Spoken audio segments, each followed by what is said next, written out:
અનુસૂચિત જનજાતિના ઉચ્ચ અભ્યાસ કરતા તમામ વિદ્યાર્થીઓને હું અભિનંદન આપું છું.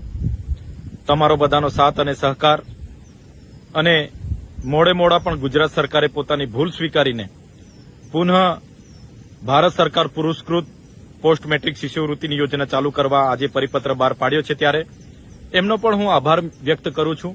મોડા પણ આપણા આદિજાતિ અને શિક્ષણ મંત્રી અને ભારતીય જનતા પાર્ટીની સરકારે પોતાની ભૂલ સ્વીકારીને આ પરિપત્ર બહાર પાડ્યું છે, ત્યારે એમને પણ હું વિનમ્રતાથી સ્વીકારું છું.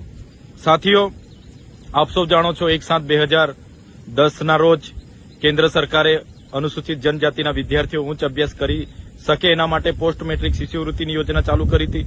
એમાં કેન્દ્ર સરકાર 75% અને રાજ્ય સરકાર 25%નો હિસ્સો આપીને આદિજાતિના વિદ્યાર્થીઓને ભણાવવામાં મદદરૂપ બનતા હતા. ત્યારે 28/10/2024 રોજ ગુજરાતની ભારતીય જનતા પાર્ટીની સરકારે આ સ્કોલરશીપની યોજના અચાનક બંધ કરી દીધી. ત્યારબાદ અમે વિદ્યાર્થી નેતા એવા યુવરાજસિંહ જાડેજા સાથે સૌપ્રથમ બિરસા મુંડા ભવનનો ઘેરાવો કર્યો. ત્યારે પણ હજારો વિદ્યાર્થીઓ અમારા સહકારમાં હતા. બાદમાં અમે વિધાનસભાનો ઘેરાવો કરવાનો પ્રયાસ કર્યો. ત્યારે પણ હજારો વિદ્યાર્થીઓ અમારી સાથે હતા અને અમારી અટકાયત થઈ. બાદમાં અમે વિધાનસભાના સન્માન્ય ગૃહમાં પણ આ યોજના પુનઃ ચાલુ થાય એના માટે ઉગ્ર અમે રજૂઆતો કરી. માન્ય શિક્ષણ અને આદિજાતિ મંત્રીએ એના લાભો ગણાવ્યા, એના કેમ બંધ કરવામાં આવી એના અનેક કારણો દર્શાવ્યા. છતાં અમે તીવ્રતાથી માંગ કરી અને આ માંગમાં આમ આદમી પાર્ટીનો પૂરો સહકાર રહ્યો. સાથે સાથે કોંગ્રેસના વિપક્ષના નેતા અમિતભાઈ ચાવડા, આનંદભાઈ પટેલ અને જિગ્નેશ મેવાણી સહિત તમામ ધારાસભ્યોએ આમાં અમને સહકાર આપ્યો.